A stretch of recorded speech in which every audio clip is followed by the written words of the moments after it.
स्वागत है आपका देवरिया कोचिंग क्लासेस के इस सुंदर से प्लेटफॉर्म पे।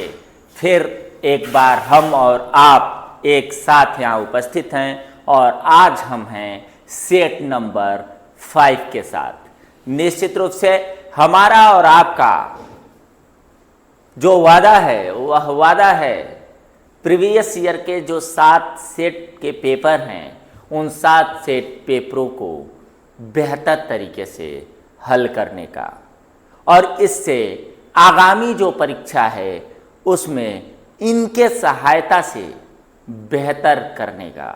और निश्चित रूप से आपको ऐसा प्रतीत हो रहा होगा कि हम बेहतर कर रहे हैं और हम बेहतर ही करेंगे। निश्चित रूप से विश्वास को खोना नहीं है और अपने आप को छोटा होने देना नहीं है। हम बड़े हैं, हमारी सोच बड़ी है और हमारा लक्ष्य भी बड़ा है। तो आइए इस लक्ष्य, सोच और खुद के साथ इन तीनों का सामंजस्य करते हुए हम आज सेट नंबर 5 के तरफ हैं। निश्चित रूप से किसी भी नए तथ्यों के जानकारी के लिए जब हम आगे बढ़ते हैं तो समस्याएं आती हैं। उन समस्याओं का निदान ही कोई कोचिंग सेंटर या कोई सर आपके तक पहुंचाते हैं। और जहां तक रही हमारी बात, आप मेरा नाम जानते ही हैं, पुष्कर तिवारी सर। मैं अध्यापक के साथ साथ एक कवि भी हूं। तो एक कविता के माध्यम से आज का यह जो पाठशाला है वह प्रारंभ भी कर रहा हूं और आपके हिम्मत को बढ़ाने की कोशिश भी कर रहा हूं। बेटा, समर में घाव जो पाता उसी का मान होता है, छुपा उस वेदना में ही मधुर विश्रांत होता है, और सृजन में झेलता जो चोट छेनी के हथेड़ी का, वही पाषाण मंदिर में कहीं भगवान होता है। मेहनत करने वाला, गुरु के हाथों से तैयार किए जाने वाला जो शिष्य होता है, निश्चित रूप से आगे जाकर वह बेहतर होता है। आइए हम बात करते हैं सेट नंबर 5 की। सेट नंबर 5 हमारे सामने है बेटा, और सेट नंबर 5 801 बीई कोड संख्या। आज इसको हम लोग हल करने वाले हैं और निश्चित रूप से आपको ज्ञान के साथ साथ आनंद की भी अनुभूति होगी। आप जानते हैं कि हम जो सेट है वो 2 खंडों में विभक्त है, खंड अ और खंड ब। खंड अ में 20 बहुविकल्पीय प्रश्न हमसे पूछे जाते हैं और खंड ब में वर्णनात्मक प्रश्न होते हैं। तो जो खंड अ के 20 बहुविकल्पीय प्रश्न हैं, आप पहले, दूसरे, तीसरे और चौथे वीडियो में यह महसूस किए होंगे कि उन 20 के जरिए हम कम से कम 80 प्रश्नों को तैयार करते हैं। आप कहेंगे कैसे? हम कहेंगे भैया ऐसे। आइए इधर चलते हैं और पहले प्रश्न को पढ़ते हैं। और प्रश्न है हमारे सामने बेटा, प्रश्न है हमारे सामने और आपके सामने कि सरस्वती पत्रिका के संपादक हैं, अर्थात हमें सरस्वती पत्रिका के संपादक का नाम बताना है। यदि बात किया जाए बेटा सरस्वती पत्रिका की, ध्यान दीजिएगा, यदि बात किया जाए सरस्वती पत्रिका की तो यह पत्रिका बेटा 1900 ईस्वी में प्रकाशित हुई। ईस्वी में प्रकाशित हुई और 1903 जब यह प्रकाशित हुई तो 5 कवियों के सहयोग से यह आगे बढ़ा। लेकिन 1903 ईस्वी में, इसे याद रखिएगा, बहुत अच्छी बात है, 1903 ईस्वी में बेटा कौन? तो महावीर प्रसाद द्विवेदी। कौन बेटा? ऑप्शन में होंगे, हैं भी, महावीर प्रसाद द्विवेदी जी, द्विवेदी जी इसके संपादक बने। और निश्चित रूप से यह जो सरस्वती पत्रिका है बेटा, वह हिंदी साहित्य को साहित्य को, यदि बात किया जाए हिंदी साहित्य को, तो इसमें प्रकाशित होने वाले कवियों की यदि मैं सूची तैयार करूं और उनकी हिंदी साहित्य में स्थान की बात की जाए, तो आप यह कहेंगे हमारे साथ कि निश्चित रूप से हिंदी साहित्य के विकास में सरस्वती पत्रिका का बहुत ही बड़ा योगदान था। महावीर प्रसाद द्विवेदी जी 1903 में हुए और यह 17 वर्ष रहे, अर्थात 1920 ईस्वी तक इस सरस्वती पत्रिका के संपादन का कार्यभार संभाले। तो निश्चित रूप से इस शासन का सही जो विकल्प है वह डी है, ऐसा आप कहेंगे और हम भी आपके साथ हैं। और इस एक प्रश्न के साथ हम लोगों ने निश्चित रूप से 4-5 प्रश्नों को यहाँ क्या किया, देखा। यदि पूछा जाए कि महावीर प्रसाद द्विवेदी ने सरस्वती पत्रिका का संपादन किस वर्ष शुरू किया, 1903, किस वर्ष तक किया, 1920, कितने वर्षों तक किया, 17 वर्षों तक।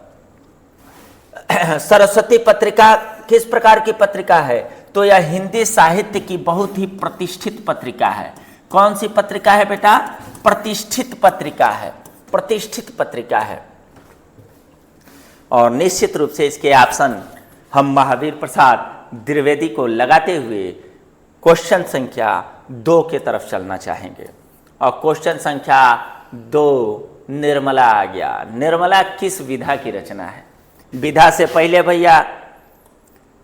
पहले भैया आप जानिए किसके जो लेखक हैं वह हैं मुंशी, इतना में तो आपने पकड़ लिया होगा, प्रेमचंद्र जी। मुंशी प्रेमचंद जी इसके लेखक हैं।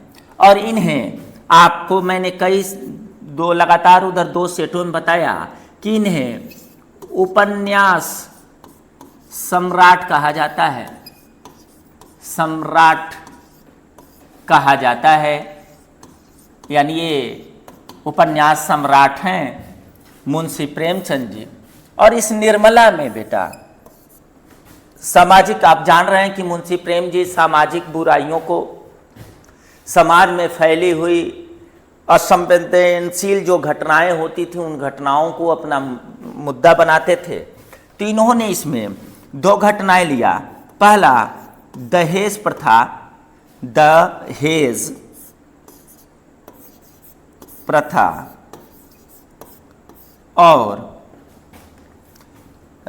दहेज प्रथा के साथ साथ इसमें जो विवाह है, विवाह, स्त्री विवाह, प्रेम विवाह जिसे बोल दें, प्रेम विवाह, इसको इन्होंने जरिया बनाया। और निश्चित रूप से यह इनका बहुत ही बेहतर उपन्यास रहा। गमन, गोदान, सेवा सदन, निर्मला, ये सब मुंशी प्रेमचंद के बहुत ही प्रसिद्ध उपन्यास हैं। और अब हमारे पास आया है अगला प्रश्न, पंचपात्र के लेखक। बहुत अच्छा। यदि ये जो पंचपात्र है इसके जगह पे पंचतंत्र होता, रुकिए मैं मिटाता हूं और आपको बेहतर से बेहतर अनुभव कराता हूं। यदि इसके जगह पे प्रभु पंचतंत्र होता, तंत्र, पंचतंत्र, तो यह बेटा 1 2 3 2000 ईसा वर्ष पूर्व, यानी ईसा जब शुरू नहीं हुआ था उसके पहले 2000 वर्ष पहले पंचतंत्र नामक एक क्या लिखा गया, किताब लिखा गया। हमसे पंचतंत्र पूछ नहीं रहा, हमसे पंचपात्र पूछ रहा, जिसमें 5 पात्रों को आधार बनाकर अपनी इस रचना को लिखा गया है। और यह रचना निश्चित रूप से जय प्रकाश भारती, पद्मलाल पुन्नालाल बख्शी, रामचंद्र शुक्ल जयशंकर प्रसाद। जयशंकर जी का नहीं है, रामचंद्र शुक्ल का नहीं है।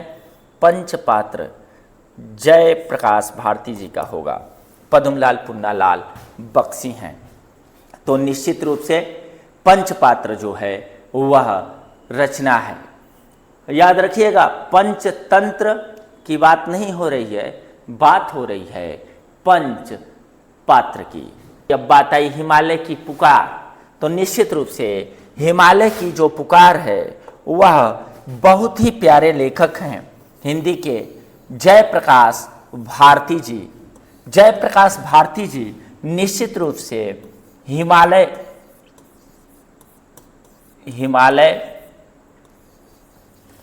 की पुकार शीर्षक से रचना अपनी प्रस्तुत किए। और यह रचना आप समझ रहे होंगे, संस्कृत में आपने कल भी व्याख्या पढ़ा था और आज भी पढ़ा, परसों भी पढ़ा था, यानी कि आपने सेट 1, 2, 3 और 4 लगातार मेरी वीडियो जो है वो आप तक जा रही है, जानी ही चाहिए। आपने पढ़ा, उसमें पढ़ा था कि समुद्र से उत्तर, हिमालय से दक्षिण की जो भूमि है वह कौन सी भूमि है बेटा? तो भारतवर्ष है। और वहाँ निवास करने वाले लोग भारतीय कहलाते हैं। तो निश्चित रूप से भारत की पुकार कहिए, हिमालय की पुकार। और अब फिर आ गए मुंशी प्रेमचंद जी, क्योंकि इनकी एक और रचना सेवा सदन हम लोगों के सामने उपस्थित है और पूछ रहा है सेवा सदन के लेखक कौन हैं? आप कहेंगे सेवा सदन तो मुंशी प्रेमचंद्र जी ही ने लिखा था। निश्चित रूप से इन प्रश्नों को मैं बिना थोड़ी सी व्याख्या किए आपको आंसर बताकर आगे बढ़ने का मेरा मुख्य कारण यही है कि आप इन प्रश्नों से इससे पहले भी रूबरू हो चुके हैं। अभी मैं जब पहला प्रश्न बता रहा था तो निश्चित रूप से उस समय सेवा सदन का भी नाम आया था। इसलिए मैं बढ़ता हूँ प्रश्न संख्या 6 पर। और प्रश्न संख्या 6 आपसे पूछ रहा है कि रीतिकाल के कवि हैं। आपको याद होगा set number 3, set number 4, set number 2, इन सभी सेटों में रीतिबद्ध कवियों के नाम पूछा था। रीतिबद्ध कवियों के नाम को जानते हुए हम लोगों ने पिछले 4 सेटों में यह जाना कि जो रीतिकाल है वह, उसमें 3 तरह के कवि हुए। मैं आज फिर दोहराता हूं, रीतिबद्ध, रीति सिद्ध और रीति मुक्त। निश्चित रूप से रीतिबद्ध, रीति मुक्त और रीति सिद्ध। रीतिबद्ध में आपने कल ही के सेट में पढ़ा केशव को। रीति सिद्ध में आपने घनानंद, मतिराम, घनानंद जी, बोधा, घनानंद, बोधा आदि कवियों को पढ़ा। और रीति मुक्त में सबसे बढ़िया नाम तो भूषण भैया का है, तो भूषण जी को आपने पढ़ाई है। यदि इधर आते हैं, बात करते हैं नागार्जुन की, तो यह आधुनिक युग के हैं। महावीर प्रसाद द्विवेदी के नाम से द्विवेदी युग ही चला, तो ये द्विवेदी युग के हैं। भारतेंद्र हरिश्चंद्र जी के नाम से आप जान ही रहे हो, भारतेंद्र युग और पूर्व भारतेंद्र युग, यानी शुरू के गद्य के जो 2 काल हैं वह इनके नाम पे चला, तो ये भी नहीं है। अब बचे मतिराम। और निश्चित रूप से आप यहाँ देख रहे हैं कि रीति सिद्ध कवियों में मतिराम को मैंने नोट डाउन किया, तो आप छठे आंसर का ऑप्शन नंबर डी क्लिक करेंगे और यूपी बोर्ड के अपने परीक्षा में 1 नंबर बढ़ाते हुए 7वें नंबर के प्रश्न पर चलने के लिए तैयार होंगे। और 7वां नंबर का प्रश्न है, दूसरा सप्तक कब प्रकाशित हुआ? और निश्चित रूप से कल के सेट में, यानी यदि बात किया जाए तार सप्तक की, दूसरा लिखे, पहला लिखे, तीसरा लिखे, और यदि सप्तक लिखे तो उसका मतलब है तार सप्तक। तार सप्तक 3 भागों में प्रकाशित हुआ, जो ज्ञान पीठ के द्वारा प्रकाशित किया गया। पहला जो है बेटा तार सप्तक, 1943 में प्रकाशित हुआ, आपको याद होगा। दूसरा जो है 1951 में प्रकाशित हुआ बेटा, 51 ईस्वी में प्रकाशित हुआ। और तीसरा तार सप्तक जो है 1959 में हुआ, सॉरी 59, ओके 59, 59 ईस्वी में हुआ। और इन तार सप्तकों में 7 यानी 7, एक में 7 कवियों को रचनाओं को सम्मिलित किया गया। और इस तार सप्तक के जो संपादक रहे उनका नाम है बेटा अघेय जी। क्या नाम है बेटा?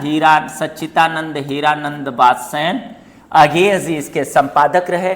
तार सप्तक प्रथम, यहाँ लिख लीजिए भैया, याद रहे, प्रथम, द्वितीय और बेटा तृतीय का यह प्रकाशन वर्ष है। अब हमसे पूछ रहा है द्वितीय यानी 1951, इसमें ऑप्शन में देखा जाए 1943 प्रथम है, 51 द्वितीय है, तृतीय और ये है चतुर्थ, जब ज्ञानपीठ पुरस्कार से बाहर आकर अघेय जी ने अपनी रचना प्रस्तुत की। इसलिए ऑप्शन नंबर बी के साथ आप जाएंगे और अपने 8वें प्रश्न की तरफ हम बढ़ चलेंगे। और प्रश्न क्या गजब आ गया, निहार के रचनाकार। ये जो निहार के रचनाकार हैं उनकी एक रचना है यामा। अब आप पकड़ चुके होंगे मैं किसकी बात कर रहा हूँ। और इस यामा पे इन्हें ज्ञान भारती पुरस्कार प्राप्त, ज्ञानपीठ पुरस्कार की क्या हुई है बेटा? प्राप्ति हुई। आप कह रहे होंगे कि सर बस करिए, आप बात कर रहे हैं छायावाद की बहुत ही बेहतर कवित्री महादेवी वर्मा की। हम ऑप्शन नंबर ए को राइट करेंगे, आप प्रश्न संख्या 9 की तरफ ले चलिए। प्रश्न है, पुष्प की अभिलाषा शीर्षक कविता किस काव्य संग्रह से ली गई है? आप सुने होंगे जरूर, चाह नहीं मैं सुरबाला के गहनों में गूंथी जाऊं, चाह नहीं प्रेमी बाला के पथ पर मैं यूं इठलाऊं, मुझे तोड़ लेना बनमाल। निश्चित रूप से पुष्प की अभिलाषा जो है बेटा वह माखनलाल चतुर्वेदी, माखनलाल जी के द्वारा लिखा हुआ है, माखनलाल चतुर्वेदी जी के द्वारा लिखा हुआ है। उनकी एक किताब है बेटा हिम तरंगड़ी, बहुत ही प्रसिद्ध है, हिम तरंगिणी। और इस हिम तरंगिणी से इस पुष्प की अभिलाषा को क्या किया गया है? लिया गया है। हिम तरंगिणी से पुष्प की अभिलाषा को लिया गया है। हमारे पास था कि पुष्प की अभिलाषा शीर्षक कविता किस काव्य संग्रह से लिया गया है, तो उसका आंसर क्या होगा बेटा? हिम तरंगिणी। क्या आंसर होगा? हिम तरंगिणी।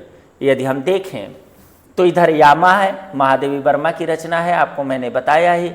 माखनलाल चतुर्वेदी ने का नहीं, युगचरण है नहीं, मैथिली शरण गुप्त हो गए, रश्मिरथी रामधारी सिंह दिनकर।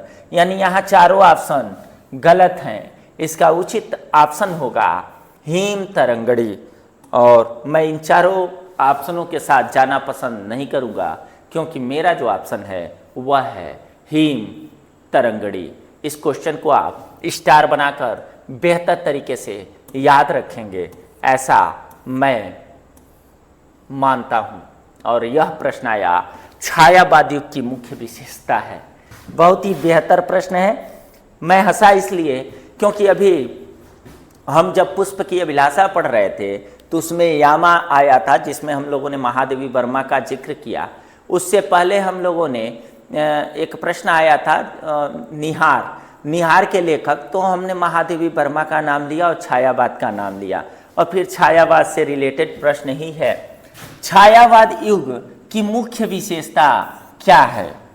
युद्धों का सजीव वर्णन नहीं भैया, यथार्थ का चित्रण नहीं भैया, भक्ति की प्रधानता नहीं है, भक्ति एक काल में जाएगा। प्रकृति का मानवीकरण, बहुत ही अच्छा बात है, प्रकृति का मानवीकरण, ऑप्शन नंबर डी। निश्चित रूप से छायावादी जो काव्यधारा है वह प्रकृति का उन्होंने मानवीयकरण कराया। प्रकृति का मानवीकरण का यदि आप अर्थ जानना चाहें तो आप यूं कह सकते हैं कि मनुष्य के क्रियाकलापों से जोड़ते हुए प्रकृति का चित्रण करना। हाँ, मनुष्य के हृदय क्या होते हैं? धड़कते हैं। और हम लिखें कि गुलाब की पंखुड़ी से धड़कन की आवाज़ें सुनाई दे रही हैं, तो निश्चित रूप से उधर मानवीकरण अलंकार होगा। आप पढ़े होंगे, फैली खेतों में दूर तलक मखमल की कोमल हरियाली, लिपटी जिसमें रवि की किरणें चांदी की सी उजली डाली, तिनकों के हरे हरे कण पर हिलहरित रुधिर है रहा झलक, मानो भूतल पर बिछा हुआ नभ का चिर निर्मल नील फलक। एक एक लाइन बेटा मानवीकरण है। रोमांचित सी लगती वसुधा आई जो गेहूं में बाली, अरहर सनई की सोने की किंकिरियां हैं शोभाशाली, उड़ती भीनी तैला का गंध फूली, सरसों पीली पीली लो हरित धरा से झांक रही नीलम की कलती सी नीली। ये सारे बेटा एक एक पंक्ति, एक एक शब्द इसके जो हैं वह निश्चित रूप से मानवीयकरण से संबंधित हैं। और इसको लिखा है बेटा सुमित्रानंदन पंत जी ने, जो कि छायावाद के 4 स्तंभों में से एक कहे जाते हैं। इसलिए हम ऑप्शन नंबर डी के साथ जाएंगे और आपके साथ क्वेश्चन संख्या 11 पर। और फिर आया करुण रस का अस्थाई भाव। निश्चित रूप से करुण रस के अस्थाई भाव की यदि बात की जाए तो रति जो अस्थाई भाव है वह श्रृंगार का है। श्रृंगार रस का अस्थाई भाव रति है। शोक करुण रस का है। हास्य रस का कल आप पढ़ रहे थे इसको। और निर्वेद आपको मैंने बताया था शांत रस का अस्थाई भाव है। किस रस का अस्थाई भाव है? शांत रस का। अर्थात ऑप्शन नंबर सी के साथ आप जाना क्या करेंगे? पसंद करेंगे। निश्चित रूप से इस प्रश्न के बाद यदि हम बात करें अगले प्रश्न की, तो वह अगला प्रश्न हमारा है, जहां बहुत अच्छा प्रश्न है बेटा, क्योंकि पूछने का तरीका इसका अच्छा है, इसलिए मैंने कहा जहां उपमेय को उपमान पर सीधा आरोपित कर दिया जाए। सीधा आरोपित किया गया है बेटा, ध्यान देना। सीधा आरोपित करने का मतलब समझना बेटा, मैं क्यों क्या कह रहा हूं। कल हम लोगों ने पढ़ा था कल कि ये 3 जो अलंकार, सेट नंबर 4 एकदम दिमाग में रखिएगा, वहां 3 पढ़े थे। फिर आज मैं बता ही रहा हूं चूंकि इससे एक प्रश्न आने तय है। जो उपमा अलंकार है बेटा, उपमा अलंकार, यहां मैं लिख देता हूं रूपक और यहां लिख देता हूं बेटा उत्प्रेक्षा। मैं कलर भी चेंज कर लेता हूं कि आपको समझ में आए। उपमा अलंकार में क्या होती है बेटा? तुलना होता है। हाँ ऐसे हैं, हाँ वैसे हैं, हाँ वैसे हैं, तुलना। रूपक में बेटा एक रूपता दिखाई जाती है और उत्प्रेक्षा में समानता। अब यह जो एक रूपता है, इस बात पे यदि आप ध्यान दें बेटा, तो निश्चित रूप से आप देखेंगे कि यह जो सीधा आरोपित किया जा रहा है, किस पे? उपमेय को उपमान पर आरोपित किया जा रहा है कि हई पुष्कर सर नहीं है, ये अक्षय कुमार है। ये नहीं कहा जा रहा है कि पुष्कर सर नहीं है, अक्षय कुमार है। कहा जा रहा है ये अक्षय कुमार है। है कौन? पुष्कर। यदि कहा जाए कि यह पुष्कर सर अक्षय कुमार के जैसे लग रहे हैं तो उपमा है भैया,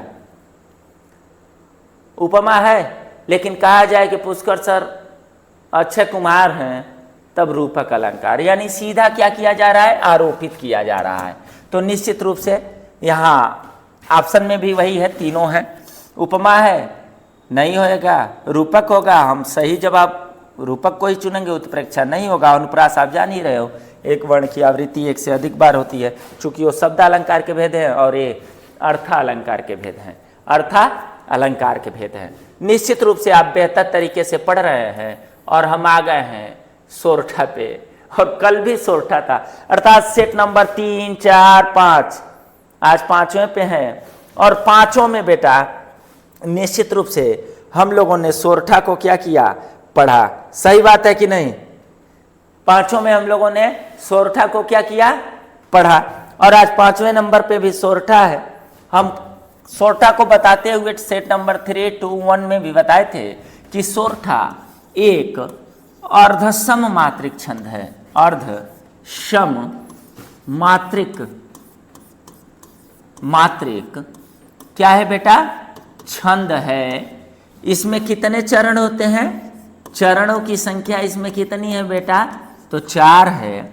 इसके जो सम और विषम बोला जाता है, जो विषम चरण है उसमें 11 और जो सम चरण है बेटा उसमें 13 मात्राएं होती हैं। यथार्थ कल का जो सेट था अर्थात सेट नंबर 4 उसमें पूछा था द्वितीय चरण में कितनी मात्राएं होती है? 13। सेट नंबर जो 3 था उसमें भी पूछा था कि सोरठा के द्वितीय चरण में कितना, तो आपने कहा था 13। आज पूछ रहा है सोरठा किस प्रकार का छंद है, तो यह किस प्रकार का छंद है बेटा? अर्धसम मात्रिक छंद। आते हैं ऑप्शन की तरफ। ऑप्शन तो बढ़िया ऐसा यूपी बोर्ड दे रहा है भैया कि मस्तिष्क को हिला के फेंक देगा। पूछ रहा है सोरठा, ऑप्शन का पहला देखिए, पता नहीं कैसे क्या हुआ है, क्या से क्या हो गया, देखते देखते मुझे भी नहीं समझ में आ रहा है। ऑप्शन नंबर 1 है अनुप्रास अलंकार। ल पूछ रहा है छंद, ऑप्शन में अनुप्रास अलंकार। ऑप्शन डी को भी देखिए, आप हंसेंगे, ऑप्शन डी भी है अनुप्रास अलंकार। तो 2 अलंकार है, खत्म हो गया। अब आया अर्धसम और विषम। आप जाएंगे अर्धसम के साथ और निश्चित रूप से ऑप्शन ए को सही किया जाएगा और प्रश्न नंबर 14 की तरफ बढ़ा जाएगा। निर्गुण शब्द में प्रयुक्त उपसर्ग, ये तो आप बता देंगे बच्चे, क्योंकि इसको हम लोगों ने बहुत ही बेहतर तरीके से पढ़ा है बेटा। निर्गुण, ध्यान देना, निर्गुण मैंने बताया ही कि जो उपसर्ग होते हैं बेटा वह शब्दांश होते हैं, शब्दांश होते हैं, उनके अर्थ अपने नहीं होते। और यह क्या होते हैं बेटा? तो यह जुड़ते हैं किससे? तो शब्द से। इधर शब्दांश, इधर किससे जुड़ते हैं बेटा? शब्द से जुड़ते हैं। और यह क्या करते हैं? तो अर्थ को परिवर्तित कर देते हैं, या यूं कह लो बेटा ना कि विशेषण में बदल देते हैं, विशेषण में बदल देते हैं, जो भी आप कहें। तो निश्चित रूप से यदि बात किया जाए तो हम इसको अलग करें तो हम करेंगे निर, चूंकि आधा र है तो हलंत, निर धन, इधर बचा गुण, गुण एक शब्द बना हमारा, हमको शब्द बनाना है तो निर्गुण। अब आया निर, ऐसा आया हो तो ऑप्शन सही है। निगुण, निगुण नहीं होगा, नहीं निगुण होगा, नहीं गुण नहीं होगा, निर होगा नहीं, शब्द है निर। ये जो है यह क्या होगा बेटा? निश्चित रूप से उपसर्ग होगा इसका। निर्गुण में निर उपसर्ग है। और हमारा प्रश्न आ गया समास के तरफ, और इसका आंसर आप भली भांति जानते हैं, चूंकि पूछा है नील कमल। आप जान रहे हैं कि कर्म धाराय जो समास होता है, कर्म धाराय जो समास है बेटा, उसमें 2 पद होते हैं, 2 पद होते हैं। ध्यान देना बेटा, पहला जो पद होता है, पहला पद वह यूं कह लें कि प्रधान होता है। मैं ऐसे आसान भाषा में समझा रहा हूँ, प्रधान होता है। लेकिन जो दूसरा पद होता है, दूसरा जो पद है बेटा, दूसरा पद वह अति प्रधान होता है, अति प्रधान। समझिएगा बात को, यानी पहला बहुत इम्पॉर्टेंट है, जरूरी है, लेकिन दूसरा जो है ना इम्पॉर्टेंट है, लेकिन दूसरा जो है वह क्या है? मोस्ट इम्पॉर्टेंट है। क्या है बेटा? Most important. जैसे हमारे पास शब्द है बेटा नील कमल, 2 शब्द इसके हैं, मैं दिखा रहा हूं, एक है नील और एक है कमल। नील का अर्थ होता है नीला और कमल का अर्थ होगा कमल, यानी नीला कमल। नीला है जो कमल, उसे क्या कहते हैं? नील कमल। तो नीला है, क्या नीला है? वस्त्र नीला है, पुष्कर सर नीले हैं, छात्र हमारे नीले हैं, देवरिया कोचिंग क्लासेज का यह प्लेटफॉर्म नीला है। क्या नीला है? व्हाट? आकाश नीला है, शंकर जी का गला नीला है, नीलकंठ पक्षी का गला नीला। व्हाट? क्या नीला है भैया? तो कह रहा है कमल, यानी नीला है, महत्वपूर्ण है, लेकिन उससे भी ज़्यादा महत्वपूर्ण है कि क्या नीला है? तो कमल। तो निश्चित रूप से आप बहुब्रीहि को न चुनते हुए कर्मधारय को अपना आंसर बनाएंगे। चूंकि बहुब्रीहि को में तीसरा पद प्रधान होता है, तो नील कमल, नीला है कमल जो, अर्थात यदि उसके बाद कुछ तीसरा आए तो निश्चित रूप से वह बहुब्रीहि होगा। यहाँ नहीं आएगा क्योंकि यह कर्मधारय समास का बहुत ही बेहतर उदाहरण है।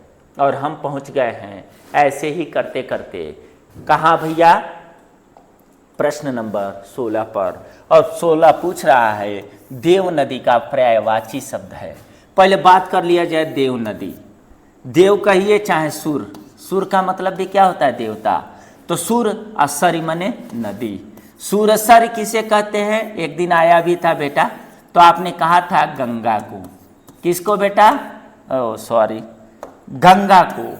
किसको कहते हैं, गंगा, गंगा जी को। गंगा भारतवर्ष की बहुत पवित्र नदी है। तो देव नदी किसे कहा जाएगा, गंगा। और आप ऐसे भी कह सकते हैं कि जो नदी भगवान विष्णु के चरणों से निकलते हुए ब्रह्मा जी के कमंडल में पहुंचते हुए शिव के सर पर विराजमान, उनके सर पर गिरते हुए, वहां से निकलते हुए हिमालय होते हुए भारतवर्ष के भूमि के तरफ प्रवेश करती है, निश्चित रूप से यदि उस नदी को देव नदी नहीं कहा जाएगा तो किस नदी को देव नदी कहा जाएगा। यहाँ हमारे पास नदियाँ 4 आई हैं, यमुना है, सरजू हैं, गंगा है और सरस्वती है। और आप जा रहे हैं ऑप्शन नंबर सी के साथ, गंगा को सही कर रहे हैं और प्रश्न नंबर 17 के तरफ आप बढ़ रहे हैं। और प्रश्न नंबर 17 है बेटा, प्रश्न नंबर 17 है युष्मा, कहाँ गया, हाँ, युष्माभि, ओ सॉरी पेन उठा लेने दीजिए। युष्माभि शब्द में विभक्ति एवं वचन। तो यदि इसकी विभक्ति और वचन की बात की जाए तो यहाँ ऑप्शन है तृतीया विभक्ति बहुवचन, द्वितीया विभक्ति द्विवचन, चतुर्थी विभक्ति बहुवचन और षष्ठी विभक्ति एकवचन। मैं जा रहा हूँ ऑप्शन नंबर ए के साथ, तृतीया विभक्ति और बहुवचन।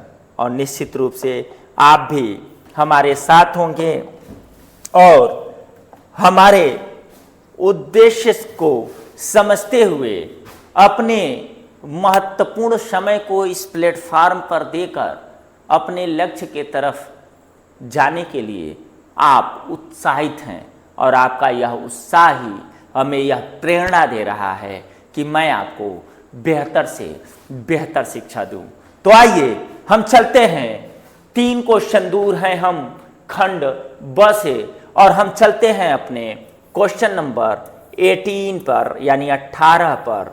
और फिर प्रश्न सेट नंबर 3, 4 से रिलेटेड ही है, पूछ रहा है विकारी शब्द कितने प्रकार के होते हैं।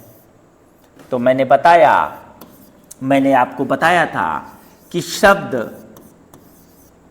प्रयोग के आधार पे, प्रयोग के आधार पर 2 प्रकार के होते हैं बेटा। एक है विकारी और एक है बेटा अविकारी। यह जो विकारी है वह 4 प्रकार का होता है बेटा। पहला है संज्ञा, आपको याद हो जाना चाहिए क्योंकि एक ही चीज को हम लोग 4 सेटों से पढ़ रहे हैं। सर्वनाम, क्रिया और विशेषण।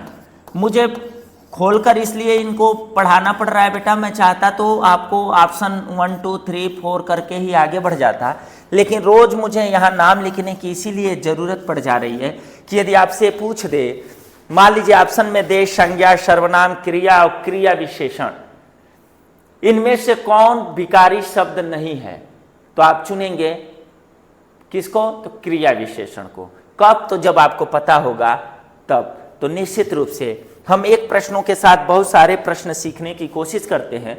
चूंकि देवरिया कोचिंग क्लासेस के आप प्लेटफॉर्म पे हैं तो निश्चित रूप से आपको कुछ बेहतर प्राप्त होना चाहिए।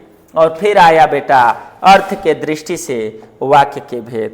कल भी हम पढ़ रहे थे, कल था रचना के दृष्टि से वाक्य के भेद।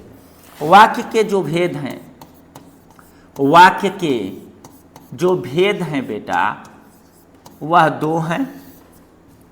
कितने हैं? दो।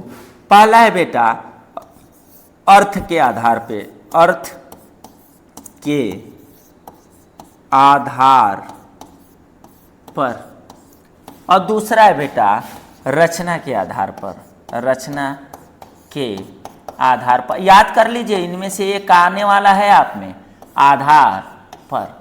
रचना के आधार पर यदि बात किया जाए तो जो वाक्य के भेद हैं बेटा, वह तीन हैं जो हम लोगों ने कल पढ़ा था, जिसमें आपने पढ़ा था सरल,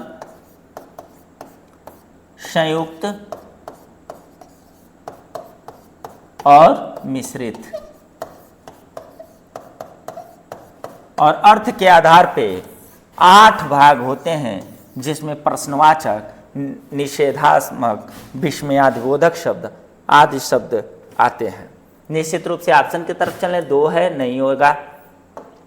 8 है, आप सही करेंगे, कहेंगे हाँ सर ये तो सही है, ऑप्शन नंबर बी के साथ जाइए। 4 है, नहीं होगा। 5 है, नहीं होगा। तो आइए चलते हैं हम प्रश्न संख्या सबसे खंड अ के लास्ट प्रश्न को टच करते हैं। और प्रश्न है आदर्श में गाया नहीं जाता। ना ना, आदर्श से होगा, आदर्श में नहीं हो सकता, आदर्श से गाया नहीं जा सकता। से होगा, यहां में को से कीजिएगा। आदर्श से गाया नहीं जाता, ये सही है। अब आया बेटा, सुनिएगा, मैंने कल ही कहा था क्रिया किसके अनुसार चलता है? क्रिया किसके अनुसार चलता है? यही भाव किसके अनुसार चलता है? ये वाच्य तय करता है। वाच्य जो है बेटा, वह 3 प्रकार के होते हैं। कौन से? तो कृतवाच्य लिखना था, मैंने पता नहीं क्या लिख दिया।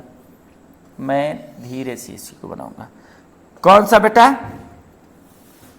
कृतिवाच्य, कृतिवाच्य। फिर बेटा कर्मवाच्य, और फिर बेटा भाववाच्य। कर्तृवाच्य, कर्मवाच्य, कर्तृवाच्य, कर्मवाच्य और भाववाच्य। कृतिवाच्य में कर्ता प्रधान होता है, कर्मवाच्य में कर्म, यानी कर्म के अनुसार क्रिया काम करता है, कर्ता के अनुसार, इसमें भाव के अनुसार। आप यहां पढ़ रहे होंगे, आपको भाव की प्रधानता दिखाई देगी। आदर्श से गाया नहीं जाता, यदि लिखा रहता कि आदर्श गाता है, तो आदर्श गाता है तो कृतवाच्य है। सही बात है। जो यह गीत है वह आदर्श द्वारा गाया गया है, तो आप कहते कर्मवाच्य है, क्योंकि क्या गाया गया है? आदर्श के द्वारा। तो यह गीत गाया गया है आदर्श के द्वारा, तो वहां कर्मवाच्य होता। यहां कह रहा है आदर्श से गाया नहीं जाता, यह भाववाच्य है, क्योंकि वह उसका भाव हो सकता है। आदर्श कहीं खड़ा हो जाए, कहे ना हम गाएंगे, हमसे गाया जाता है, तो क्या होता? तो निश्चित रूप से, तो मैंने थोड़ा हंसाने के लिए आपको ऐसे बोला, लेकिन निश्चित रूप से इसमें क्या है? भाववाच्य है। भाववाच्य को पहचानना सबसे आसान है बेटा, इसलिए आप ऑप्शन नंबर सी के साथ जाना पसंद करेंगे, यह मुझे पता है। और निश्चित रूप से आप सभी लोग इतने बेहतर पढ़ने वाले बच्चे हो कि मुझे पता नहीं क्यों आपको पढ़ाने में इतना आनंद आ रहा है। अभी हमारा और आपका प्रत्यक्ष रूप से मिलन नहीं हुआ, लेकिन उसके बाद भी इस ऑनलाइन क्लास के थ्रू ही हमको पता नहीं कैसे आपसे और अपने आप से इतना अपनत्व महसूस हो रहा है कि निश्चित रूप से आनंद आ जा रहा है पढ़ाने में।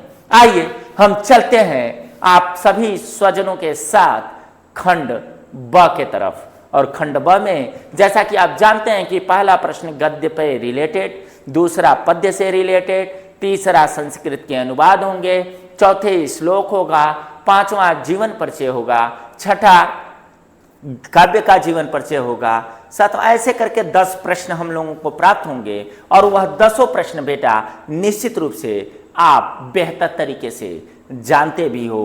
और सेट नंबर 1, 2, 3 और 4, और आज हम 5, 5वें नंबर के सीढ़ी पर चढ़ते चढ़ते आपको अब अपना लक्ष्य ऊपर, यानी जो सीढ़ी पे 5वें नंबर पे हम हैं, और 7वें के बाद हमें कहाँ चढ़ जाना है? छत पे।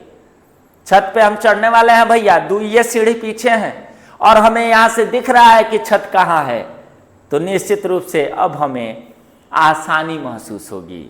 तो निश्चित रूप से आइए उसी आसानी को और भी आसान बनाते हुए आगे बढ़ते हैं और आपसे यह गुजारिश करते हैं कि आप पढ़िए और अपने समाज में भी निश्चित रूप से पढ़ाई के प्रति जागरूकता फैलाइए, क्योंकि यह हमारा और आपका एक उद्देश्य होना चाहिए। आइए चलते हैं समय को न बर्बाद करते हुए खंड ब के तरफ, और खंड ब निश्चित रूप से गद्यांश पे आधारित प्रश्न है। मैंने कहा था कि गद्यांश को पढ़ते वक्त बेटा आपके हाथ में पेन होना चाहिए और जो शब्द ऐसे लगे कि बहुत ही जरूरी हैं, बहुत ही मुख्य हैं, उनको अंडरलाइन करने चाहिए। इससे हमारे प्रश्न जो हैं वह आसानी से प्राप्त होते हैं। चूंकि आपके यानी यूपी बोर्ड के गद्यांश में एक प्रश्न तो संदर्भ ही रह रहा है भैया कि उसकी संदर्भ बताइए, और एक प्रश्न यह रह रहा है कि इसकी व्याख्या बताइए, रेखांकित अंशों की व्याख्या बताइए। 3 प्रश्न पूछे जा रहे हैं, एक प्रश्न इससे रिलेटेड पूछा जा रहा है। तो निश्चित रूप से हम पढ़ लें यदि और अंडरलाइन करते हुए नीचे जाएं तो हमारे सारे आंसर आसान हो जाएंगे। आप ये देखते हैं, हम लोग कच्ची मिट्टी के मूर्ति के समान रहते हैं। सही बात है। इस पृथ्वी पे आया है उसको जाना है, कौन कब जाएगा कोई ठिकाना नहीं है। सही कच्ची मिट्टी के बने हुए हैं, कब फूटेंगे कोई ठिकाना नहीं है भैया।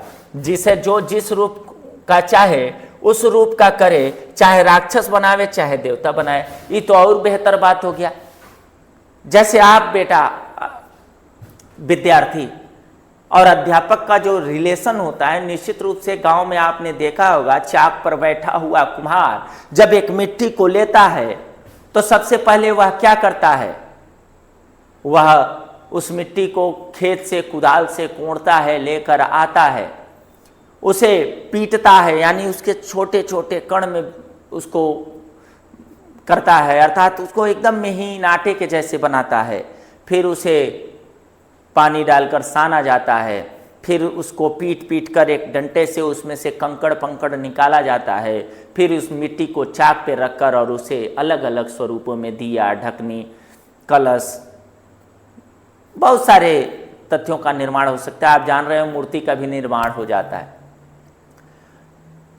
कारीगर कौन है? कुम्हार। कुम्हार ने उस मिट्टी को क्या दिया है? रूप दिया है। ठीक उसी प्रकार अध्यापक आपको क्या करता है? रूप देता है। मनुष्य के भी रूप डिसाइडेड हैं यदि वह जिस व्यक्ति के हाथ में, इसीलिए कहा गया कि आप बुरे संगत में न रहें। बुरे संगत में रहेंगे तो निश्चित रूप से आप उसमें क्या हो जाएंगे? परिणित हो जाएंगे। बहुत ही अच्छी बात है। रूप का करे, चाहे राक्षस बनाए चाहे देवता। ऐसे लोगों का साथ करना हमारे लिए बुरा है जो हमसे अधिक दृढ़ संकल्प के हैं, क्योंकि वह हमें उनकी हर एक बात बिना विरोध के मान लेनी पड़ती है। पर ऐसे लोगों का साथ करना और बुरा है जो हमारी ही बात को ऊपर रखते हैं, क्योंकि ऐसी दशा में न तो हमारे ऊपर कोई दबाव रहता है और न ही हमारे लिए कोई सहारा रहता है। दोनों अवस्थाओं में जिस बात का भय रहता है उसका पता युवा पुरुषों का प्राय बहुत कम रहता है। बहुत अच्छा है बेटा, बहुत अच्छी लाइन है और निश्चित रूप से जीवन को बेहतर करने वाली है। पता नहीं क्यों खंड ब की शुरुआत में ही हम लोग जीवन से रिलेटेड बात कर रहे थे। मैं आपको एक उद्देश्य दे रहा था कि आप जागरूक करें बच्चों को पढ़ने के लिए, निश्चित रूप से। और इसमें क्या गजब है, इसको लिखा है, मित्रता चैप्टर है बेटा, आचार्य रामचंद्र शुक्ल जी ने। किसने लिखा है बेटा? मित्रता, आचार्य रामचंद्र शुक्ल जी ने। और मैंने अभी बात कर रहा था मैं कि रहीम दास जी ने कहा है कि हाँ, आप जिस संगति में बैठते हैं उसी संगति के क्या हो जाते हैं। तो निश्चित रूप से हमें संगत कैसी चुननी चाहिए? बेहतर चुननी चाहिए। आइए इसके रेखांकित अंश की व्याख्या को पढ़ते हैं। सेम बात वही होगा, चूंकि किशोरावस्था में जाते ही हम क्या होते हैं, किशोरावस्था जो होता है बेटा, मैं थोड़ा सा समझा देता हूं। जो किशोरावस्था होता है बेटा, इसे हम तनाव की अवस्था कहते हैं। तनाव की अवस्था, या इसे तूफान की अवस्था भी कहते हैं, की अवस्था, या इसे इंग्लिश में बेटा टीन एज के नाम से जानते हैं। किस नाम से? टीन एज के नाम से जानते हैं। यह जो अवस्था है बेटा, निश्चित रूप से वह लड़के या लड़कियों के लिए, दोनों के लिए एक जैसा होता है। दोनों का शारीरिक विकास हो रहा होता है, शारीरिक परिवर्तन हो रहा होता है, मानसिक परिवर्तन हो रहा होता है, दोनों समाज में प्रतिस्थापित होते हैं, दोनों के प्रति अट्रैक्शन बढ़ रहा होता है, दोनों समाज में जाते हैं, समाज की जो तरह तरह की भ्रांतियां बनाई गई हैं उनके सर पे लादी जाती है, बोझा के जैसे वह महसूस होता है। कह रहा है यदि इस अवस्था में कोई व्यक्ति अपने आप को बेहतर बनाना चाहता है तो इस अवस्था को, ये तूफान की अवस्था है, इस तूफान में अपने आप को दृढ़ संकल्पित करते हुए अपने लक्ष्य के तरफ रुका रहे तो निश्चित रूप से उसको उसका लक्ष्य क्या होने वाला है, प्राप्त होने वाला है। रामचंद्र शुक्ल जी निश्चित रूप से हिंदी के बहुत ही बेहतर राइटरों में से हैं। आपको मैंने पहले ही बताया, किशोरावस्था का पात्र युवावस्था में प्रवेश करने पर घर की सीमाओं से बाहर, देखिए बेटा जो मैं कह रहा था आप ध्यान देते रहिएगा, सीमाओं से बाहर निकलते हैं और समाज के कार्य करना आरंभ करते हैं, तब हमें संसार समाज के लोगों के साथ रहने का अनुभव बिल्कुल नहीं होता। उस समय हमारा मन बहुत कोमल होता है, जो किसी प्रकार के अच्छे या बुरे संस्कार ग्रहण करने के योग्य होता है। हमारी बुद्धि इतनी विकसित नहीं होती है कि उसे उचित और अनुचित का ज्ञान हो। हमारी बुद्धि कच्ची मिट्टी की मूर्ति के समान होती है, जिस प्रकार अच्छी बुरी बात का प्रभाव बहुत जल्दी पड़ता है। अच्छे गुण व संस्कार आ जाते हैं, यदि किसी दुष्चरित व दुष्ट व्यक्ति का साथ मिल जाता है तो उसके संपर्क में रहकर हम भी दुर्गुण, बुरे संस्कार व घृणित कार्य करने वाले बनकर समाज में अपमानित होते हैं। निश्चित रूप से यह प्रश्न आप बहुत ही बेहतर समझे होंगे। इसमें प्रश्न है किन लोगों की संगत करना हमारे लिए बुरा है, तो निश्चित रूप से हम लोग पढ़ते वक्त अंडरलाइन किए थे और हमारा आंसर बहुत ही परिपक्वता के साथ चल रहा है। आपको याद होगा बेटा सेट नंबर 4 में भी इसी लेसन से था कि अभी चंद्रमा के लिए अनेक उड़ान होगी। कल भी चंद्रमा पे ही हम लोग पहुंच रहे थे, हम लोग नील आर्मस्ट्रांग को पहुंचाए थे। दूसरे ग्रहों के लिए मानव रहित यान छोड़े रहे हैं, लेकिन अब भैया मंगल पे भी पहुंच गए। जब आप लिखे होंगे पानी में चांद और चांद पर आदमी, उससे बाद जयप्रकाश भारती जी की यह रचना है, उसके बाद हम लोग मंगल पे पहुंच गए। अंतर परिक्रमा करने वाला स्टेशन स्थापित करने की दिशा में तेजी से किए जा रहे हैं। हो भी गया है भैया। हमारे यहाँ से एक कभी शुक्ला जी जो हैं, शुभांशु शुक्ला जी वापस आ गए हैं, कल बात हो रही थी इस पे। ऐसे स्टेशन बन जाने पर ब्रह्मांड के रहस्यों की परतें खोलने में काफी सहायता मिलेगी। यह पृथ्वी मानव के लिए फतने के समान है, वह हमेशा हमेशा के लिए इसकी परिधि में बगा हुआ नहीं रह सकता। बधा हुआ, यह बधा होगा यार, बधा नहीं। अज्ञात की खोज में यह वहां तक पहुंचेगा, कौन यह कह सकता है। निश्चित रूप से इसका संदर्भ आप पढ़ ही रहे हैं, पानी में चांद और चांद पर आदमी, जयप्रकाश भारती जी, और निश्चित रूप से इसकी व्याख्या भी आप बेहतर तरीके से समझ गए होंगे। अब हम चलते हैं अपने प्रश्न संख्या 2 पर, और प्रश्न संख्या 2 है कि निम्नलिखित पद्यांश, ध्यान देना बेटा, निम्नलिखित पद्यांश पर आधारित प्रश्नों के उत्तर देने हैं। अब हमें पद्यांश पढ़ना है, यहां से यहां तक पद्यांश है, पढ़ रहा हूं मैं, आप बताएंगे कि यह किसका है। काम कुसुम धनुषाय कलिन्ह, असकल भुवन अपने बस किन्ह, देखे तजल संसत अस जानी, अभंजब धनुष राम सुन रानी। अरे सखी बचन सुनिने परती, मिटा विषाद बड़े अति प्रीति, अतब राम ही बिलो की बै देही, सबय हृदय बिनती जहिते ही, तो मन ही मन मानव कुलानी, हो यह प्रसन्न महेश भवानी। तकहर सकल आपन सेवकाई, करहि तुहरहु चाप गरुआई, अगन नायक बरदायक देवा, आज लगहि कनहि तुव सेवा, तो बार बार बिनती सुन मेरा, अकरहु चाप गुरता अति थोरी। क्या गजब बात है भैया। राम, ये लेसन बेटा बहुत ही बेहतर है। आप धनुष भंग का यह प्रसंग है। धनुष भंग किसका है बेटा? धनुष भंग रामचरितमानस, रामचरित मानस। जब भगवान राम निश्चित रूप से जनकपुर में अपने गुरु के साथ और अपने भाई लक्ष्मण के साथ हैं, सीता स्वयंवर चल रहा है और यह है धनुष भंग का, धनुष भंग का यह वर्णन है।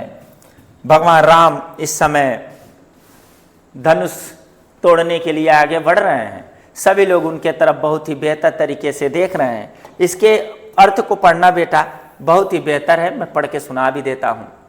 सीता जी की माता को उनकी सखी श्री राम की वीरता का वर्णन करते हुए कहती है कि कामदेव ने फूलों का ही धनुष बाण लेकर समस्त संसार को अपने बस में कर रखा है। अतः है देवी, आप अपने मन की शंका का परित्याग कर दीजिए, श्री राम इस शिव धनुष को अवश्य ही तोड़ देंगे। आप मेरी बात का विश्वास कीजिए।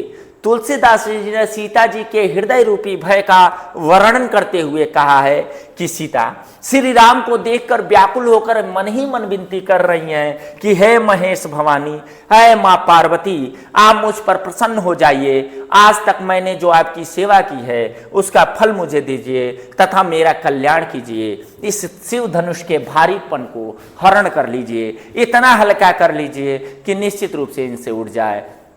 क्या गजब है। तुलसीदास की जो रचनाएं हैं, निश्चित रूप से तुलसीदास जी ने तो हिंदी साहित्य को अमर कर दिया। मैं ये नहीं कह रहा हूं कि उनका हिंदी साहित्य में योगदान रहा, ना, योगदान नहीं रहा। हिंदी साहित्य को ही अमरत्व देने का यदि कोई काम किया है बच्चों, तो निश्चित रूप से गोस्वामी तुलसीदास जी हैं। उनके एक एक लाइन पे एक एक PhD हो रही है बेटा, अब समझ जाओ उसकी विद्वता। यहाँ एक प्रश्न था, बहुत जरूरी था, इसलिए मैंने यहाँ रोक दिया कि पद्यांश में सीता जी का संशंकित मन श्री राम के विवाह के लिए देवताओं से किस प्रकार विनती करता है। पढ़े कि वह शंकर जी और पार्वती जी से विनती कर रही हैं, पार्वती जी से कि माँ निश्चित रूप से बरऊं तो राम, नहीं तो क्या करें भैया, धनुष को इतना हल्का कीजिए कि उनसे उठे और कैसे भी हमारे पिता की लाज बचे। चूंकि आप जान रहे हो कि उस सौगंध को पूरा करने वाला उस सभा में कोई नहीं था, जनक जी बड़ा बेचैन हो गए थे। यदि इसके अथवा के तरफ आए बेटा, यदि इसके अथवा पे आए तो निश्चित रूप से फिर वह रानी की, झांसी की रानी की समाधि पर से ही है और निश्चित रूप से यह आप बहुत ही बेहतर तरीके से जानते हो, इसलिए मैं इसको स्किप करते हुए आपको ले चलता हूं प्रश्न संख्या 3 पर। और यह प्रश्न संख्या 3 आप जैसा कि जानते हैं कि संस्कृत के गद्यांश होते हैं जिनका हमें हिंदी में अनुवाद करना होता है। क्या करना होता है? हिंदी में अनुवाद करना होता है। तो आइए पढ़ते हैं और हिंदी अनुवाद पढ़ते हैं। अस्माकं संस्कृति सदा गतिशील वर्तते। अपनी जो संस्कृति है वह सदा गतिशील है। शायद ये हम लोग सेट नंबर 1 में पढ़ चुके हैं। मानव जीवन संस्कृतम ऐसा यथा समय नया नया नवा नवा विचारधारा स्वीकार होती। नई नई विचारधाराओं को हम लोग स्वीकार करते हैं। ठीक है, अर्थ बाद में पढ़ते हैं। अत्र दुराग्रह नास्ति यत् युक्ति युक्त कल्याणकारी च तदत्र संघर्ष गहित भवति। एतस्या गतिशीलतया रहस्य मानव जीवनस्य शाश्वत मूल्ये निहितम। तद यथा सतस्य प्रतिष्ठा सर्वभूतेषु संभाव विचारेषु औदर्यम आचारे दृढ़ता चेति। आइए, आप जान रहे हैं भारतीय संस्कृति से लिया गया है। चूंकि मैं बताया ही कि कल भी यानी सेट नंबर 4 में भी हम लोगों ने इसको पढ़ा था। आगे पढ़ते हैं। हमारी संस्कृति निरंतर चलती रहती है, जैसा कि मैंने भी बोला था। मानव जीवन को संस्कारित करने के लिए यह समय समय पर परिवर्तित नई नई विचारधाराओं को अपनाती रहती है, नई शक्ति प्राप्त करती है। यहाँ हठ धर्मता नहीं है। जो कुछ उचित और कल्याणकारी है वह यहाँ खुशी खुशी स्वीकार होता है। इसकी गतिशीलता का रहस्य मानव जीवन के लिए सदैव रहने वाले आदर्शों या मूल्यों जैसे सत्य को प्रतिष्ठा, सभी प्राणियों के लिए एक समान भाव, विचारों में उदारता और आचरण की दृढ़ता में समाया हुआ है। निश्चित रूप से बेटा आप बेहतर तरीके से इसे समझे होंगे। और हम चल रहे हैं इसके अथवा पे, और अथवा भी अलक्षेत्र पाठ से है जो कि हम लोगों ने सेट नंबर 4 में इसे देखा था। आइए, स्थान है, ये स्थान किस स्थान की बात है यदि किया जाए तो यह यहां से दिया है कि इसका स्थान है अलक्षेत्र सैन्य शिविरम। अलक्षेत्र का सैन्य शिविर है, वहां की ये बात है। देखा जाए बात क्या है। अलक्षेंद्र आंबिका च आशीन वर्तते, दोनों बैठे हुए हैं, अंबिका और अलक्षेंद्र। वंदिना पुरुराजा अग्रे कृत्वा एकतः परिवश्यति एवं सेनापति, एवं सेनापति जो है पुरुराज को लेकर आता है। सेनापति विजयता सम्राट, विजय हो गया सम्राट पुरुराज। ऐसा भारत वीरोपि यमन राजम अभिवादनम, मैं यमन राज का, यह भारत का जो मैं वीर हूं आपका अभिवादन करता। अच्छा हम लोग अनुवाद में पढ़ लेंगे, मैं पढ़ लेता हूं जल्दी जल्दी, वीडियो बड़ा ना हो। अलक्षेंद्र साक्षेपम अहो वंधन गतः अपि आत्मानाम वीर इति मनेशे पुरुराज। अलक्षेंद्र किंतु पंचरजस्थ सिंहना किमपि पराक्रमे पुरुराज, यानी बंधा हुआ, आप समझ रहे होंगे, शेर को बांध दीजिए। कहे का हो शेर बन रहे हो, अरे भाई खोल के देखी, खोलिए। पुरुराज पराक्रमते यति अवसरम लभ्यते अपि च यमन राजा अभयत्र दाना जगह क्षमा क्षमाना। संदर्भ आप जान ही रहे, मैंने बोला ही था, वीर वीरेण पूज्यते से लिया गया है, अलक्षेंद्र वाला पाठ है। इसका अनुवाद पढ़िए बेटा, बहुत अच्छा है। सिकंदर का सैनिक शिविर है बेटा, अलक्षेंद्र का मैंने बताया ही। सिकंदर और आंबिक बैठे हैं, बंदी पुरुराज को आगे करके एक ओर से एवं सेनापति प्रवेश करता है। सम्राट की जय हो। पुरुराज यह भारतवासी भी एवं राज का अभिवादन करता है। क्या करता है बेटा? अभिवादन करता है। सिकंदर कहता है, अरे पुरुराज, बंधन में पड़े हुए भी अपने आप को वीर मानते हो? वो कहता है कि है अमरराज, शेर तो शेर ही है, चाहे वह वन में हो और चाहे पिंजरे में हो। शेर बिलार थोड़ा नहीं हो जाएगा, शेर है, अब आप बांध दिए हैं वो अलग बात है भैया। सिकंदर किंतु पिंजरे में पड़ा हुआ सिंह कुछ भी पराक्रम नहीं करता। पुरुराज कह रहा है, बेटा उत्तर सुनना और गर्व करना, यही है भारतवर्षियों की क्षमता बेटा। मैंने बोला था, अभी मैं इसके बाद बताता हूं। पराक्रम करता है यदि अवसर मिलता है, और भी यौनराज बंधन हो या मृत्यु, जय हो या पराजय, वीर पुरुष दोनों ही स्थितियों में समान करता है। वीरों के भाव को ही वीरता कहते हैं। निश्चित रूप से पुरुराज के कथनों को जब आप पढ़ेंगे तो आपके रोंगटे खड़े हो जाने चाहिए बंधुओं, और निश्चित रूप से आपके हृदय में देश प्रेम की ज्वाला निकलनी चाहिए।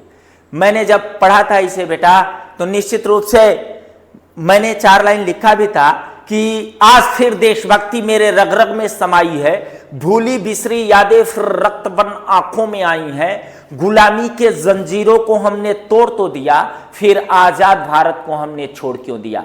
पहले हम विश्व गुरु होगा करते थे, सोना की चिड़िया कहलाते थे, आखिर हमें हो क्या गया है? दुश्मन द्वार पर खड़ा है और यह सो क्यों गया है? दुश्मन द्वार पर खड़ा है और यह सो क्यों गया है? तो अब हमें भी जगना होगा, अब हमें भी जगना होगा और स्वप्न से आगे निकलना होगा। हमें मतलब भारतवासियों को। मैंने एक दिन बताया था कि भारतवासी पहले किसी काम को करते नहीं है भैया, और जब करने की ठान लेंगे तो बैठते भी नहीं है। उस कार्य को जब तक संपादित नहीं कर देते तो क्या होगा बेटा यदि हम लोग जग जाएंगे तो लिखा, मैं एक लाइन भूल रहा है, आगे का सुना रहा हूं। फिर कालिया के शर्त पे नृत्य होगा, रावण के वंशज के जैसा उसका पतन होगा। फिर जागेगा राणा हल्दी घाटी वाला, फिर हर एक जगह ज्वाला ज्वाला होगा। फिर जागेगी लक्ष्मीबाई, पीठ पर रखा भाला होगा, हर तरफ आग होगा, दुश्मन का मुंह काला होगा। फिर जागेगा सेनानी, दुश्मन फिर से पस्त होगा और उनके सीने पर चढ़कर भारत फिर से मस्त होगा। फिर विश्व का हर कण भारत का जय जयकान करेगा। फिर भारत का हर बच्चा बच्चा हिंदुस्तान से प्यार करेगा, और फिर पुष्कर के कविता में भारत लहरेगा और अलाने फलाने के धरती पे तिरंगा फहरेगा। Dash dash dash. आप बहुत समझदार व्यक्ति हैं, समझेंगे जरूर। आइए चलते हैं अपने कंठस्थ श्लोक के तरफ। हम लोग आ गए और इससे हम लोगों को व्याख्या करना है। और सेट नंबर 3, सेट नंबर 2 और सेट नंबर 5 एक ही श्लोक हमें प्राप्त हुआ, इसलिए मैं इसे पढ़ते हुए आगे बढ़ूंगा। अरे आप दो दुर्गामीश्य साक्षरो न च पंडिता, अमुख स्फुट वक्ता च यो जानति सह पंडित। आप जानते हैं कि प्रबुद्धो ग्रामीण में यह पहेली ग्रामीण के द्वारा शहरी व्यक्ति से पूछा गया है और इसका अर्थ है, उत्तर है पत्र, यानी जिसका पैर नहीं है दूर तक चलता है, जिसको अक्षर का ज्ञान नहीं है पंडित कहलाता है, जिसके पास मुख नहीं है लेकिन भकर भकर खूब बोलता है यानी बकता है और उसे पंडित। बहुत ही बेहतर है, आप सेम है बेटा। इसका अथवा देखते हैं। यथा सौम्य के न लोहमणिना शर्वे लोहमयम विज्ञातम स्यादवाचारंभणम विकारो नावधेयम लोहमित्यनेव सत्यम। अच्छा है, प्रस्तुत गद्यांश हमारी पाठ्य पुस्तक संस्कृत परिचायिका से लिया गया है बेटा। इसका अनुवाद जरूर आप जानिए क्योंकि ये भी बहुत ही जरूरी है, यह मोस्ट है बेटा, इसे ये आने की इसकी संभावना है, इसको बेहतर तरीके से देखिएगा। इसका अर्थ सुनिएगा बेटा। है सौम्य, जिस प्रकार एक लोहमणि यानी सोने का टुकड़ा का ज्ञान होने पर संपूर्ण लोहमय यानी सोने से युक्त पदार्थ जान लिए जाते हैं, क्योंकि विकार वाणी पर आश्रित नाम मात्रा है, सत्य तो केवल लोह यानी सोना है। सत्य तो क्या है बेटा? केवल सोना है। सोना माने आप जाके सो मत जाइएगा वीडियो बंद करके, सोना चांदी धातु की बात हो रही है। और हम चलते हैं बेटा अपने खंड काव्य के तरफ, और निश्चित रूप से आप मुझे बहुत मानते हो, मुझे पता है कि आप अपने जिला में लगने वाले खंड काव्य के नायक का चरित्र चित्रण और साथ में उनमें जो खंड या सर्ग दिए गए हैं उन सर्गों का सारांश आप याद कर लिए होंगे। और निश्चित रूप से यह जो प्रश्न है आपको बेहतर नंबर देने के लिए एकदम तैयार है भैया। कहा है भैया? तो एकदम तैयार है। यहाँ छठे प्रश्न पे जब हम चलेंगे तो हमारे पास है जीवन परिचय। जीवन परिचय में आप देख रहे हो कि सेट नंबर 2 और 1 और 3 को मिलाएंगे तो रामधारी सिंह दिनकर आपको मिल जाएंगे। यहाँ पुन्नालाल पदुमलाल बख्शी एक में मिल जाएंगे। राजेंद्र प्रसाद को ले इसमें मैंने ऐड किया क्योंकि 7-8 कम से कम जीवन परिचय आपको बेहतर तरीके से याद होने चाहिए। मैंने आपको आसान करने के लिए कहा ही था कि आप कोई भी 3 जीवन परिचय गद्य के और 3 पद्य के याद कीजिए, एक आपके सामने आपके एग्जामिनेशन में होगा। आप मेरे बात का विश्वास कीजिए, निश्चित रूप से आप बेहतर करने वाले हैं। आइए यहाँ मैंने पदुमलाल पुन्नालाल बख्शी के जीवन परिचय को उठा लिया है और इनके जीवन परिचय का थोड़ा सा सारांश बताते हुए आपको अगले प्रश्न के तरफ ले चल रहा हूँ। पदुमलाल पुन्नालाल बख्शी जी का जो जन्म है बेटा 1894 ईस्वी में छत्तीसगढ़ के खैरगढ़ नामक गांव में हुआ था। खैरागढ़। इनके पिता का नाम बेटा ये बहुत जरूरी है, उमराव बख्शी, तथा पितामह माने दादाजी का नाम बेटा पुन्नालाल बख्शी था। इनका नाम पदुमलाल पुन्नालाल बख्शी, ध्यान देना। ये दोनों साहित्य अनुरागी तथा काव्य रचनाकार थे, यानी इनके पिताजी भी और इनके दादाजी भी कवि थे। काव्य रचनाकार माने कवि थे। अब बात करते हैं इनकी माता का हृदय में भी साहित्य के प्रति अनुराग था। आप समझिएगा, पिताजी, दादाजी और माताजी, निश्चित रूप से आप जान रहे हैं कि खून है भैया, खून में तो लिखावट आएगी ही। इस प्रकार बख्शी जी का पालन पोषण एवं शिक्षा दीक्षा साहित्यिक परिवार में हुआ। बनारस हिंदू कॉलेज में बीए की परीक्षा उत्तीर्ण करके हितकारिणी में और फिर अन्य पत्रिकाओं में भी अपनी रचनाओं को प्रकाशित इन्होंने करवाना शुरू किया। यहाँ देखिए बेटा, सरस्वती पत्रिका का संपादन का कार्य इनको हाथों में सौंपा गया। यहाँ पढ़ाता हूँ, इनकी रचनाएं सरस्वती पत्रिका में प्रकाशित होने लगी। ध्यान देना, द्विवेदी जी के संपर्क में आने से। महावीर प्रसाद द्विवेदी, अभी हम लोग आगे पढ़ रहे थे। सरस्वती पत्रिका 1903 से वो संपादित किए 1920 तक। कुशलता के साथ इन्होंने सरस्वती पत्रिका का बढ़िया सा संपादन किया बेटा, और 1971 में ये दुनिया को छोड़कर चले गए। निश्चित रूप से आप इनके जीवन परिचय से प्रभावित होंगे और इनको तैयार करेंगे। अब बात करते हैं काव्य की तरफ। हमने कल यानी सेट नंबर 4 में तुलसीदास को लिया था, बिहारी को एक बार ले लिया है, सूरदास जी भी एक बार थे, मैथिली शरण गुप्त जी थे, महादेवी वर्मा। मैंने कहा था किसी 3 को आप इन्हीं 3 को याद कीजिए, एक आएंगे निश्चित है। सूर है, महादेवी हैं, मैथिली शरण गुप्त हैं। इनमें से हमने यहाँ पे बेटा सूरदास का जीवन परिचय लिया है। जो क्षणिक मात्र में आपको बताकर आगे की तरफ बढ़ना चाहूँगा। निश्चित रूप से वीडियो को लंबा नहीं होने दूंगा। और ये जीवन परिचय देखिए बेटा, 2024, 23, 22, 20 और 19 हिसाब लगाइए। 19, 20, 21 में नहीं पूछा, 22, 23, 24 लगातार। आप इनको स्किप कीजिए, अगले वाले को पढ़ लीजिए, आप समझिएगा इनका जरूरी कितने हैं।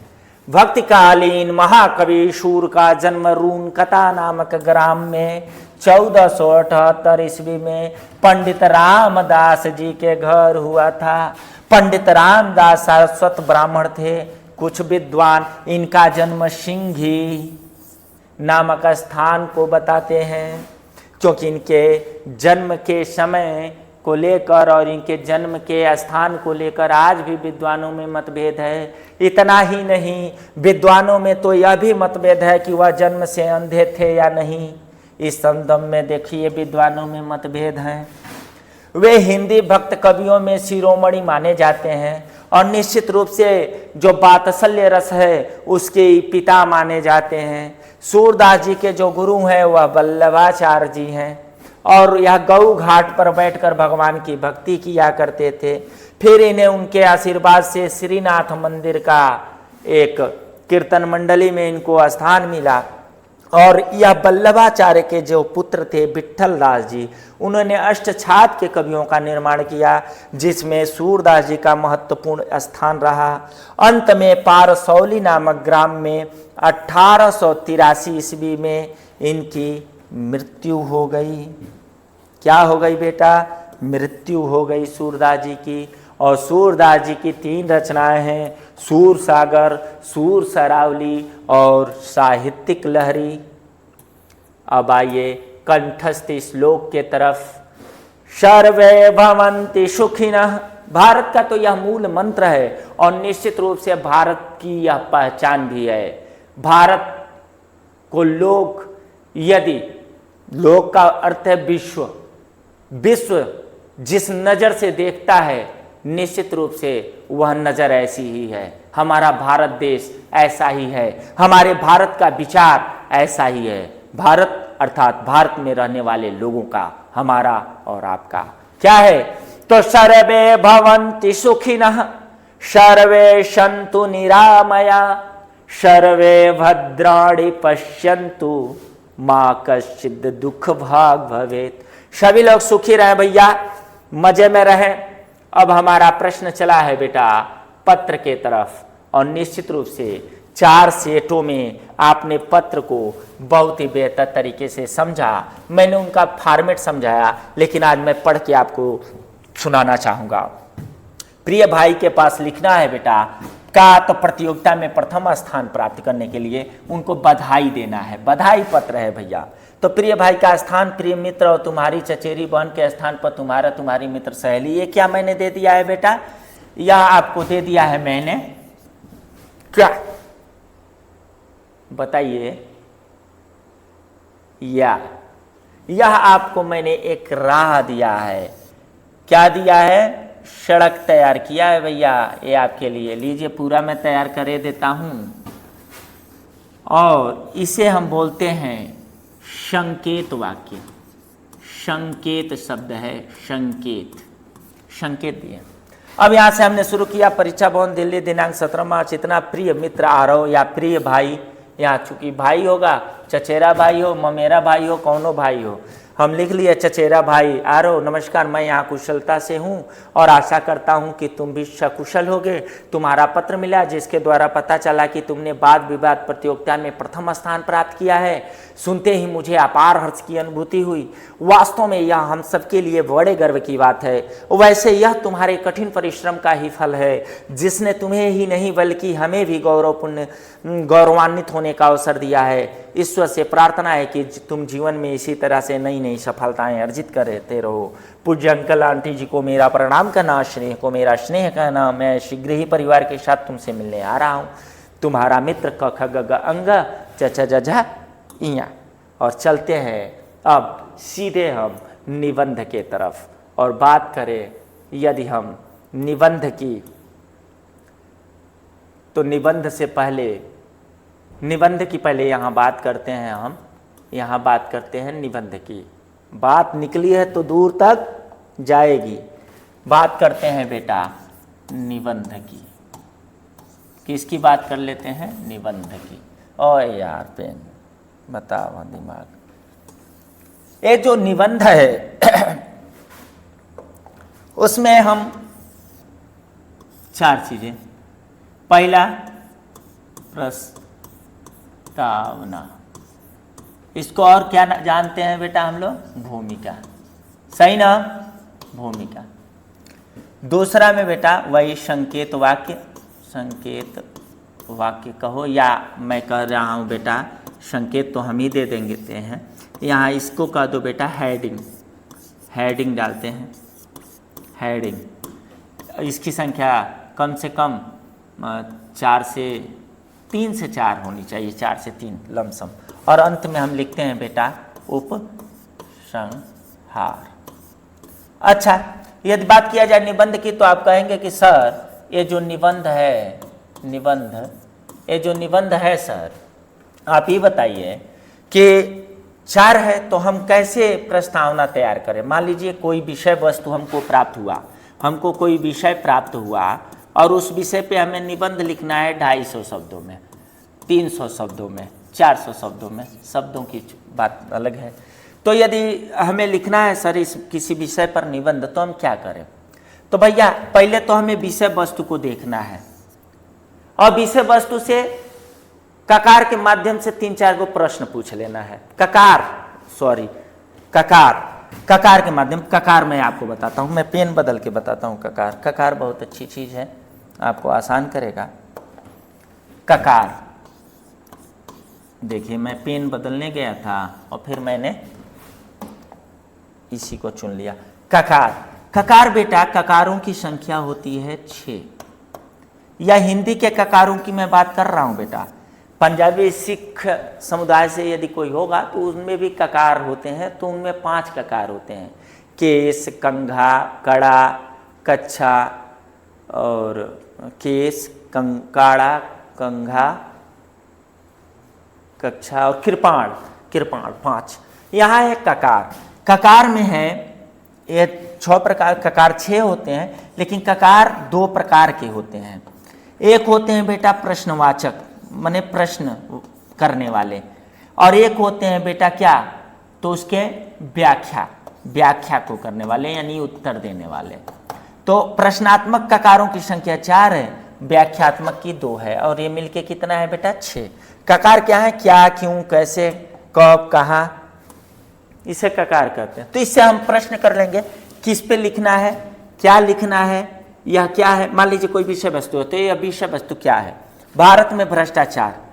तो भारत में भ्रष्टाचार यह जो विषय है वह क्या है, इसमें हमें क्या लिखना है, यह क्या कह रहा है, भारत के भ्रष्टाचार को किस प्रकार से दूर किया जा सकता है, यह क्यों बढ़ रहा है, क्यों, क्या, किस लिए। ऐसे यदि हम प्रश्न करते रहें तो निश्चित रूप से हमारे पास एक ट्री तैयार होगा, उदाहरणों का, व्याख्याओं का एक वृक्ष तैयार होगा, और यह वृक्ष निश्चित रूप से इतना बलशाली होगा कि निबंध से आपको कोई बचा नहीं सकेगा। आप इतना बेहतर निबंध लिखने वाले बनोगे कि निश्चित रूप से। आइए बात करते हैं प्रश्न नंबर 9 और आज के आखिरी प्रश्न का। निम्नलिखित में से किन्हीं 2 प्रश्नों के उत्तर संस्कृत में दीजिए। ठीक है, मैंने कहा था कि 4 पूछेगा, 2 का देना है बेटा। वाराणसी जिसमें बहुत मुख्य चैप्टर आ रहा है, और आइए पहले पढ़ लेते हैं। और अलेक्जेंद्र वाला, पुरुराज वाला, ये 2 लेसन तो भैया पढ़िए। आइए, वाराणसी नगरी विविध धर्माणाम, अच्छा प्रश्न ऊपर है, वाराणसी केशा संगम स्थली है प्रश्न बेटा। वाराणसी केशा संगम स्थली, तो वाराणसी विविध धर्माणाम संगम स्थली। अस्माकं मुख्य कर्तव्यम किम अस्ति, अपना मुख्य कर्तव्य क्या है? तो निरंतर कर्मरणम, निरंतर कार्य करना ही हमारा क्या है बेटा? मुख्य कर्तव्य है। हम कर्म पथ पे क्या रहे? चलते रहे। भगवान श्री कृष्ण ने भी कहा कर्मण अधिकारस्य मा फलेषु कदाचन। यहाँ यह तीसरा प्रश्न है, अलेक्जेंद्र सेनापति की मादिशा। अलेक्जेंद्र ने यानी सिकंदर ने सेनापति को क्या है? आदेश दिया। अलक्षेंद्र एवं राजा आशित भूमे गुरुतरा किम अस्ति, तो माता गुरुतरा भूमे, माता गुरुतरा भूमे। यहां थोड़ा सा बेटा रुकिएगा, ये जो प्रश्न का आंसर है यहां पे आपको मिला हुआ, यह आंसर गलत है, चूंकि पूछ रहा है अलक्षेंद्र, यानी अलक्षेंद्र ने सेनापति किम आदिशत, सेनापति को क्या आदेश दिया। ये कह रहा है अलक्षेंद्र एवं राजा आशित, अलक्षेंद्र जो है एवं राजा था, तो हमसे तो ये पूछ नहीं रहा है कि अलक्षेंद्र कौन था, हमसे तो पूछ रहा है कि उसने सेनापति को क्या आदेश दिया। तो निश्चित रूप से इसमें से 2 प्रश्न आपको करने थे और आपने किए भी होंगे, और बहुत ही बेहतर तरीके से आप देवरिया कोचिंग क्लासेस के इस प्लेटफार्म और मुझसे अर्थात पुष्कर तिवारी सर से जुड़कर अनुभव कर रहे होंगे। आप बेहतर हैं और निश्चित रूप से आप बेहतर बनने के तरफ हैं। चलिए आज इस क्लास को यहीं समाप्त करते हैं और हम मिलते हैं सेट नंबर 6 के साथ अगले वीडियो में। तब तक के लिए आप सभी को, आप सभी देवरिया वॉरियर्सों को हमारे तरफ से नमस्कार, सलाम, बाय बाय।